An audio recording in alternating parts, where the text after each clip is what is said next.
No matter how powerful you are, no matter how educated you are, haijalishi. Hakuna mtu yeyote ambaye mafanikio yake yanamtegemea yeye peke yake. Ni kweli, ili ufanikiwe kuna sehemu yako, lakini wewe tu hautoshi. Haleluya. Amen. Kuna kitabu nipo kukiandika kinaitwa Nguvu za Mungu ndani ya Mwanadamu. Hii kitabu ni miongoni mwa vitabu ambavyo nilikusudia kuvitengeneza kwa ajili ya kufundishia watendakazi. Nilikiandika mara ya kwanza, nikasema nikifute. Nikaanza upya kuandika. Jana usiku ndo nikakumbuka, nikasema kuna kitabu nilikiandika sijakimalizia, nikaanza tena jana. Kile kitabu kikitoka nitakutumia mwenyekiti na wengine nitawatumia. Bwana Yesu asifiwe. Kinaeleza kwa habari ya nguvu za Mungu ndani ya mwanadamu. Kwa sababu haijalishi Mungu ana nguvu kiasi gani mbinguni, zile nguvu haziwezi kusaidia kwa lolote kama hazitaingia kwanza ndani ya mtu. Amen. Ndio maana kama Mungu anataka kufanya jambo lolote, hata kama Mungu ana miguvu, atatafuta kwanza mtu. Kwa sababu Mungu aliweka sheria. Mungu alipomuumba mwanadamu tu akaweka sheria. Sheria hiyo inamzuia Mungu na shetani kufanya kitu chochote moja kwa moja bila kutumia mwanadamu. Shetani hafanyi lolote. Yaani shetani akikosa mtu hana soko. Mungu akikosa mtu anachotamani akitimii. Unasikia vizuri? Kuna mambo mengi Mungu anatamani yafanyike mpaka leo ila hayafanyika. Kwa sababu Mungu amekosa mtu. Mungu hatumii watu wengi wala hatumii watu maarufu, ila anatumia mtu aliye tayari. Amina. Kwa kama tu una utayari, haijalishi wewe ni maarufu au sio maarufu. Haijalishi uko peke yako au mko wengi. Kwa sababu uko tayari, Mungu anakutumia. Amen. Mungu asubiri uwe maarufu ya kutumia, wala asubiri uwe wengi na kutumia. Mungu anatafuta mtu mwenye utayari. Kuna siku kwenye Biblia Mungu aliona wana wa Israeli wanataka kuangamia. Mungu akaanza kutafuta mtu. Mungu anataka taifa la Israeli liokolewe. Sasa Mungu ana miguvu ya kuokoa. Mungu anasema, nani nimpate niweke miguvu yangu kwake ili waokoe wana wa Israeli. Mungu akakosa. Kwenye Ezekieli Mungu akasema, watu wa nchi wamefanya udhalimu, wamefanya madudu, nikatafuta mtu miongoni mwao atakayenitengeneza boma, lakini sikupata mtu. Kwa sababu hiyo ninachotamani yakikutimia. Amina. Kwa mpaka leo kuna mambo mengi Mungu anataka yatimie, hayatimia. Kwa sababu Mungu amekosa watu wenye utayari. Watu wengi wanajihurumia. Watu wengi wanajitetea. Watu wengi wanajipenda. Wanajipenda mwenyewe. Kweli niache mambo yangu kweli? Kweli Mungu niache ugali kweli? Kweli Mungu nisilale kweli? Mungu anasema endelea na usingizi wako, utakula ndoto. Haleluya. Amen. Hakuna mtu yeyote ambaye mafanikio yake. Sasa kwa nini nimeongelea hayo mambo? Mungu hutumia watu kuinua watu. Mungu hutumia watu kutengeneza watu. Mungu hutumia watu kubadilisha watu. Usikilize nikwambie kitu. Kuna watu ambao hatima yako imefunganishwa nao. Utakapokutana nao tu kila kitu kinabadilika. Yanielewa? Yanisikia? Sikia nikwambie kitu. Yesu alitumwa na Mungu kutoka mbinguni kuja kuokoa dunia. Yesu akawa fundi seremala. Kwa sababu Yesu alipofikisha miaka 12, kama 12, Yusufu babake akafa. Na Yesu alikuwa na wadogo zake ambao Yusufu alizaa na Mariamu, wa kike na wa kiume. Akina Yakobo pale, akina Yose. Haleluya, wametajwa majina yao kwenye kitabu cha Luka. Yusufu alikuwa ni seremala, akamfundisha Yesu kutengeneza furniture. Kwa hiyo Yesu akaanza kulanda mbao, naye anatengeneza tukabati, anatengeneza vigoda. 30 years. Anajulikana kama fundi seremala. Siku moja alitokea mtu anaitwa Yohana anabatiza watu. Kumbe lengo la Yohana kubatiza watu ni kwa ajili ya kumtafuta mtu Yesu. Amtambulisha. Yesu alipokutana na Yohana tu, pale pale historia yake ilibadilika. Amen. Akabatizwa. Roho Mtakatifu kashuka juu yake. Roho Mtakatifu hakushuka kabla Yesu hajabatizwa na Yohana. Inawezekana wewe ndo Yesu, ikiwa una upako mkubwa, lakini Mungu amenituma. Nina uhakika na ninachosema. Sijakosea wala sijaongea na bahati mbaya. Wanisikia vizuri eh? Ni kweli Yesu alikuwa na upako kuliko Yohana. Ni kweli mpaka Yohana alikuwa anagoma Bwana. Yaani kama vile mtu anakuja eti muwekea mkono sana, anambia hapana, nisipekee mkono. Niwekea mikono Bwana ni mtumishi. Haleluya. Amen. Lakini kumbe Yohana hakujua yeye ndiye aliyebeba mabadiliko ya historia ya maisha ya Yesu. Kuna watu ukikutana nao tu kila kitu kinabadilika. Mimi siongei haya kwa lengo la kujitukuza. Nanisikia vizuri eh? Kwa sababu kuna watu wanaweza kaanza kuwaza kwamba sasa anajiona yeye na maana yeye ndo anataka kubadilisha. Umechelewa sana. Kama una mawazo hayo, umechelewa sana. You are too late my dear. Umeachwa na wakati. Haleluya. Amina. Kwani nafikiri mimi nimekuja tu kuongea, si nilikaa na Mungu? Kwani nimejitungia cha kusema si nimeagizwa? Nisikie sasa. Haleluya. Amen. Nisikie sasa ninachokwambia.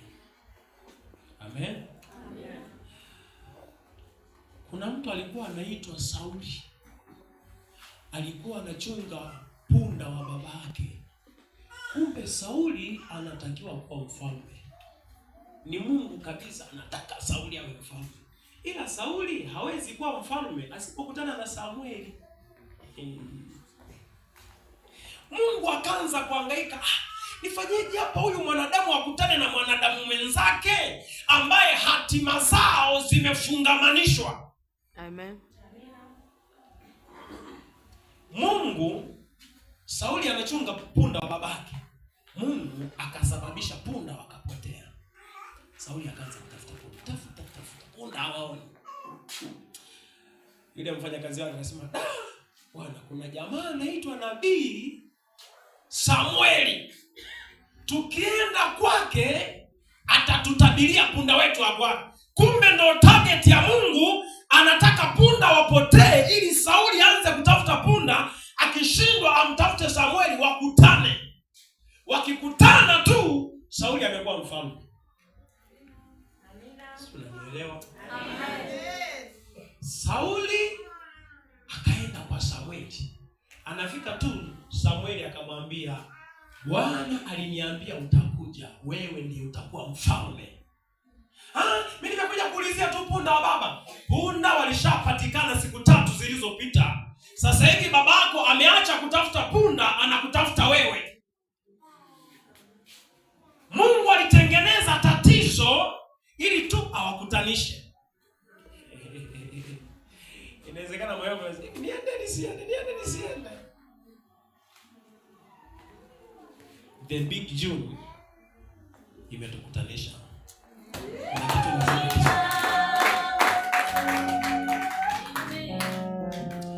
Tuliandaa mkesha wa nusu ya kuvuka mwaka. Ule mkesha, mimba ya timu ya The Heart of Praise ikatungwa.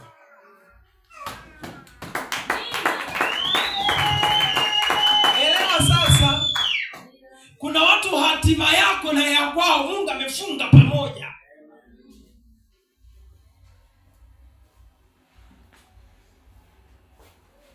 Nikwambie kitu. Daudi alikuwa mpiga kinanda mtaalamu sana. Piga gitaa, piga kinanda. Lakini anapiga wapi? Polini. Anachunga kondoo wa babake wa mzee Yese. Daudi anachunga kondoo wa nani? Wa mzee Yese. Polini kule polini Daudi amewahi kuua simba. Hamna anayejua. Wala hamna aliyewahi kumpigia makofi. Kule polini. Kule polini Daudi amewahi kumuua dubu. Ila hamna aliyemuona. Mpaka Mungu alipomtuma Samueli. Nina mtumishi wangu anaitwa Daudi yuko polini, hamna anayemjua, nenda ukamtie mafuta awe. Amen. Mpaka Samueli akafunga safari mpaka kwa mzee Yese. Baada ya kumtia Daudi mafuta. Baada ya kumtia Daudi nani? Mafuta. Ngoja nikwambie. Sauli amemtia Daudi mafuta. Alafu akamwacha huko polini anachunga nini? Kondoo. Kule ikulu tatizo limetokea.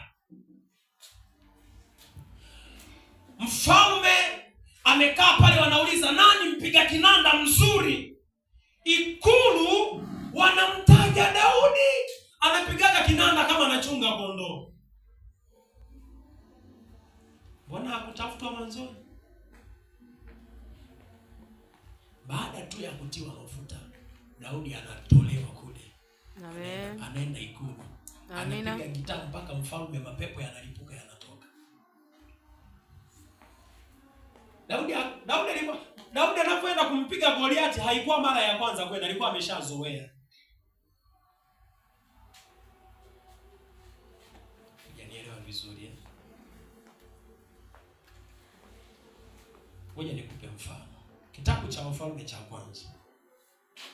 Sio nataka umeandika ujumbe mimi. Ila wewe andika tu hivyo. Utakachoandika ndio chenyewe. Sema amina. Amen. Wafalme cha kwanza sura ya 19 mstari wa 15 na wa 16. Nataka nikwambie kitu. Wafalme cha kwanza sura ya 19 mstari wa 15 na mstari wa 16. Haleluya. Sisi na mechi na ipi? Yes. Sina Biblia, nisomee. Wafalme cha kwanza sura ya 19. Nisikilize, yani hivi ndio naongea, tunaingia kwenye maombi. Kama ndani yako una utayari, kuna jambo litabadilika katika maisha. Bwana Yesu asifiwe. Okay. Nisomee Wafalme cha kwanza 19:15 hadi 16. Bwana akamwambia, enenda urudi njia ya jangwa la Dameski. Ukifika mtie mafuta Hazaeli awe mfalme wa Shamu. Mtie mafuta Hazaeli awe mfalme wa Shamu. Na Yehu mwana wa Nimshi mtie mafuta awe mfalme wa Israeli. Na Yehu umtie mafuta awe mfalme wa Israeli. Na Elisha mwana wa Shafati wa Abemohela mtie mafuta awe nabii mahali pako. Na Elisha umpake mafuta awe nabii badala yako. Yaani wewe ukiondoka duniani yeye ndo akupokee. Huyu hapa ni Elia, kama aliyesoma Biblia anaitwa Elia. Haleluya. Amen. Elia alifanya miujiza mikubwa, akashusha moto, akapasua mto pale. Si ndio akapita. Alishusha moto, akafanya miujiza, akafufua hadi mfu. Elia ikafika mahali akachoka. Akasema, Mungu, naomba unichukue. Mimi nimechoka Bwana. Nichukue tu. Haleluya. Mungu akasema, Elia, kabla haujafa kuna watu watatu. Mtie mafuta Hazaeli awe mfalme wa Shamu. Mtie mafuta Yehu awe mfalme wa Israeli. Umtie mafuta nani? Elisha awe nabii badala yako. Ndo Elisha yule akamwambia Elia, akasema, Elia, nataka roho maradufu kuliko wewe. Elia mpaka anakufa aliwapaka mafuta watu wangapi? Watatu. Akamwacha Yehu. Elia akafa. Akampaka mafuta yule jamaa, kweli jamaa akawa mfalme wa Shamu. akampaka mafuta Elisha, Elisha akawa nabii. Yehu hakupakwa mafuta. Kumbe hatima ya Yehu imefungamanishwa na Elia. Yehu ni kweli alikuwa na bidii sana. Yehu alikuwa mpambanaji. Katika ile taifa Yehu akawa mtu mkubwa, akaitwa jemedari. Sema amina. Amen. Yehu akaitwa nani? Akaitwa jemadari wa jeshi la Israeli. Lakini swali, je, Yehu alitakiwa kuwa jemedari? Alitakiwa kuwa nani? Mfalme. Yehu alikuwa mvivu. Yehu alishindwa kuwa vile Mungu anavyotaka kwa sababu Yehu alikuwa anategea? Hapana, kwa sababu Yehu hakukutana na Elia. Kuna mtu Mungu anaweza akamtuma akasema nenda ukamshike Elia awe mfanyabiashara mkubwa sana Isongole. Yule mtu kama atakufa mjakutana naye, unaweza kuwa mfanyabiashara mkubwa ila sio kwa level ambayo Mungu alitaka. Amina. Sio, unanielewa? Amen. Kuna watu Mungu anasema nenda kamwekee mikono fulani awe muimbaji. Yule mtu kama atakufa hamjakutana naye, unaweza kuwa muimbaji maarufu ila si kwa level ile Mungu alikusudia.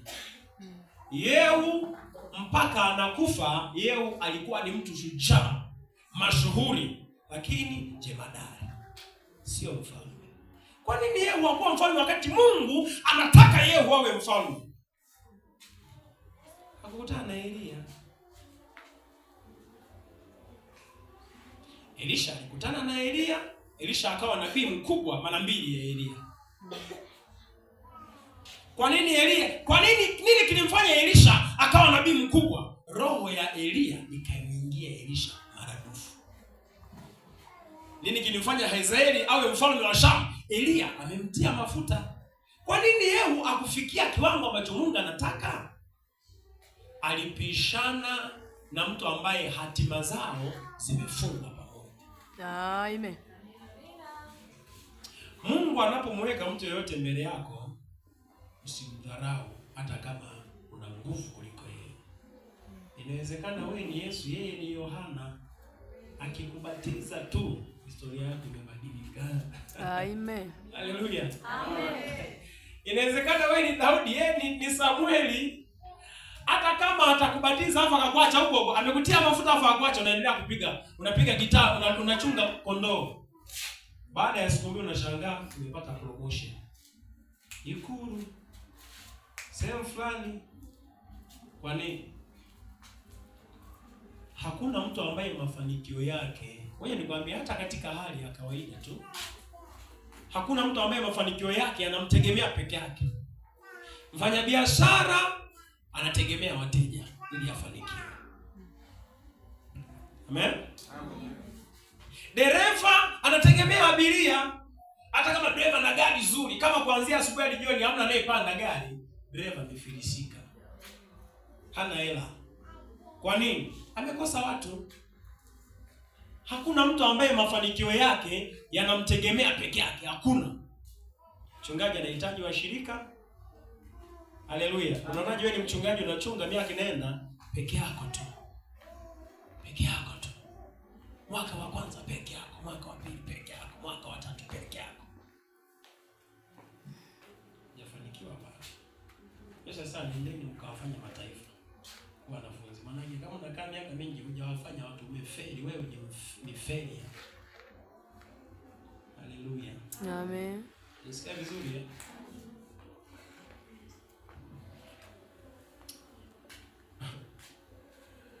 Kuna watu ambao unatakiwa ukutane nao, shetani anawazuia.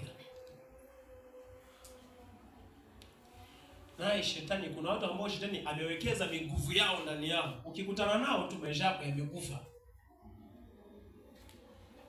Yaani kuna watu ukikutana nao tu umeisha.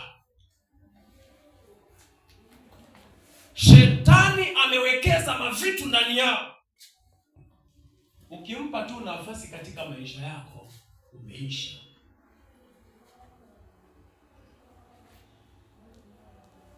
Mungu ana watu na shetani ana watu. Mungu anatumia watu kuinua watu. Shetani anatumia watu kuua watu. Ndio maana Biblia ikasema shika sana ulicho nacho ili asije mwovu akakunyang'anya. Asije mwovu akakunyang'anya. Sio mwovu, watu. Wasije wakatwa ya watu. Biblia haijasema mwovu, imesema watu. Shika sana ulicho nacho ili watu wasije wakakunyang'anya watu. Kwa nini watu? Juzi nilikuwa naongea na watu nikasema hivi, jamani, watu ni wabaya kuliko shetani.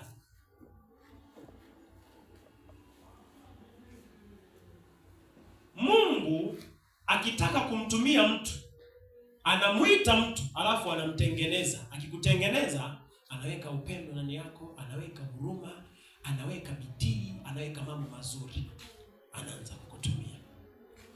Shetani akitaka kumtumia mtu, anamharibu kwanza. Afu mtu akiharibika ndio anasema huyu ndo ananifaa sasa. Anaweka ukatili ndani yake, anaweka roho mbaya. Anaweka uchungu, anaweka kutokusamehe. Kwa kama ndani yako una moyo wa kutokusamehe, maana yake unakaribia kumpendeza shetani kwa kazi yake. Haleluya. Shetani asubiri useme nitumie Bwana, niko hapa. Anasema huyu anafaa huyu. Hiki kyangu hiki. Haleluya. Amen. Anakutumia vizuri kabisa, unakuwa mchawi mzuri. Anaweka wivu ndani yako. Ndio maana mchawi hata akiona leo umevaa suti, kesho umevaa nyingine, ana wivu.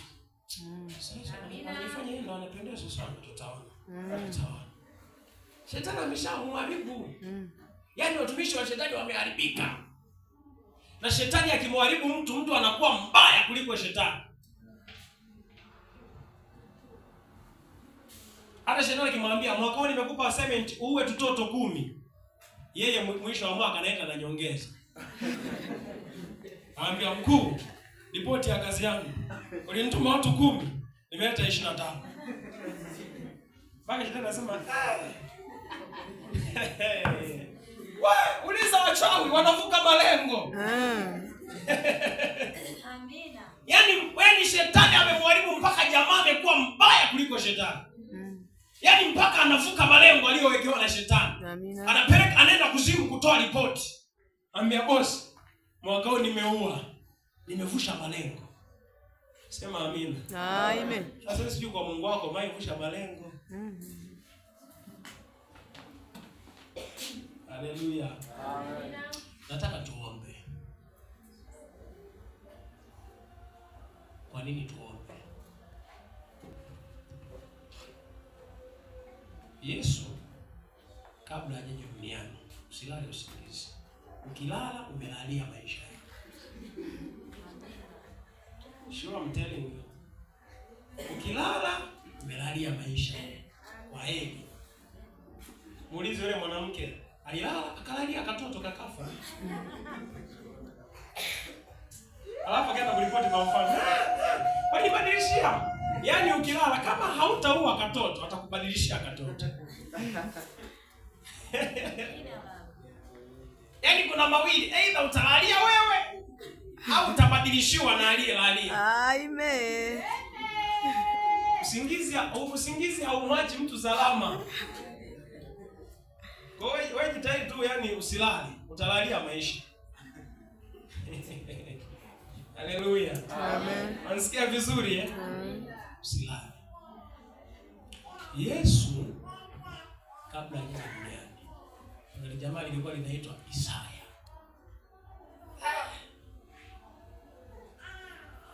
Jamaa alikuwa na jicho la kinabii. Haleluya. Amen. Isaya alikuwa akikaa na Bwana, anaona mambo yatakayotokea miaka 500 mbele.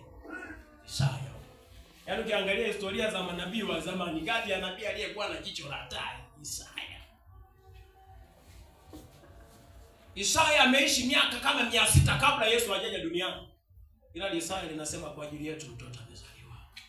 tumepewa mtoto mwanaume. Amen. Na uwezo wa kifalme utakuwa mabegani mwake. Ndio. Jina lake anaitwa Emmanuel. Isaya. Haleluya. Amen. Isaya alimtabiri Isaya. Yaani ile jamaa lilikuwa linasikia sauti ambayo atakayeiongea ataongea miaka 600 mbele. Isaya amekaa anasema anasikia sauti ya mtu aliye nyikani. Anasema itengenezeni njia ya Bwana. Amen. Kama wewe ni nabii, unaweza ukawa unasikia sauti, kumbe hiyo sauti hata mtu bado hajaongea. Yaani umesikia kabla mtu hajasema. Yaani wewe fikiria, Isaya amesikia sauti wakati atakayesema hajazaliwa. Ile jamaa amesikia. Ukikaa na Mungu, yaani unawaona watu kabla hawajakaa kikao kukusema, unasema aisee, kuna watu nimeona wamenikalia kikao. Alafu kumbe wao ndio wapo kujadili kukaa kikao. Unasikia kabla hawajafanya. Ndio maana Biblia inasema hivi, hatukosi kuzijua fikra za shetani. Amen. Yaani ni shetani linatuchukia kwa sababu ni shetani likipanga mipango, linashangaa tumeshajua. Tuko kwenye maombi na vunja. Linasema, nimechoaje ili nimwambie nini? Amina. Haleluya. Amen. Umemwambia alilala akaota ndoto akakurupuka akasema, kwa jina la Yesu navunja. Sasa pumbavu zake. Linaandaa ajali nyingine, linashangaa anasema, leo siri leo. Naona kuna mauti, kuna ajali. Wewe nafikiri unaongea kwa shetani amenuna. Yaani jamaa hili inanikwamisha sana hili jamaa. Ni wewe peke yako ukisikia msukumo wa kufunga na kula tu unasema nitafunga kesho. Ni wewe peke yako. Wenzako walishavuka muda, umechelewa. Amen. Sema amina. Amen. Umechelewa sana. Gari imekuacha.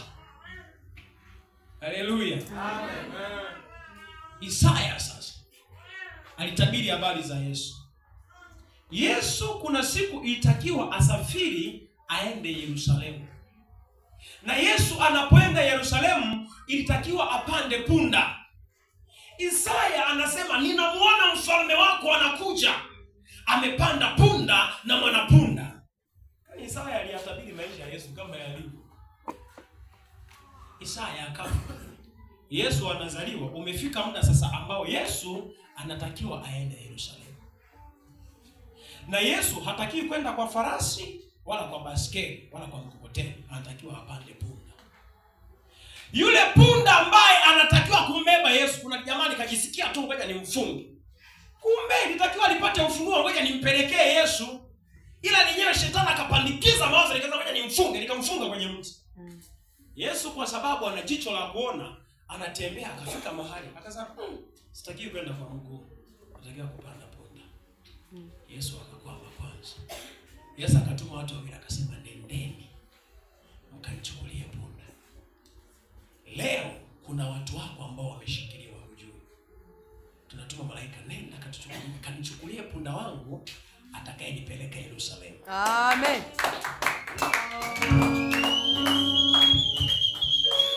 Yesu akasema siingie Yerusalemu kwa mguu. Nimeandikiwa nitapanda farasi. Nitapanda punda. Yesu akatuma wanafunzi hao. Yesu akasema, "Myote akiwauliza mwambie Bwana ana haja nao." Na sisi tunawatuma malaika, nenda kawaambie Mungu ana haja nao. Amen. Wanafunzi wakaenda akamfungua punda. Mnamo, kwa nini mnafungua punda? Akasema Bwana ana haja nao. Anachukua. Kumbe ni jamaa lililofunga punda ilitakiwa liwapeleke punda kwa Yesu, ila je shetani akalifunga akili ikafunga punda kwenye mti. Kuna vitu vyako vimefungwa na mtu alijisikia tu afunge. Kumbe ilitakiwa ajisikie tu kukuletea, ila yeye akajisikia kufunga. Amen. Yesu akasema siendi kwa mguu, kuna punda wangu ananipeleka Yerusalemu. Ilibidi yeye aseme mimi lazima Elia aje anitie mafuta. Niwe mfalme. Unisikia vizuri? Na vitabu nitaka tusome ila hatusome. Kwa sababu ya muda. Sema amina. Amina. Sisi kuna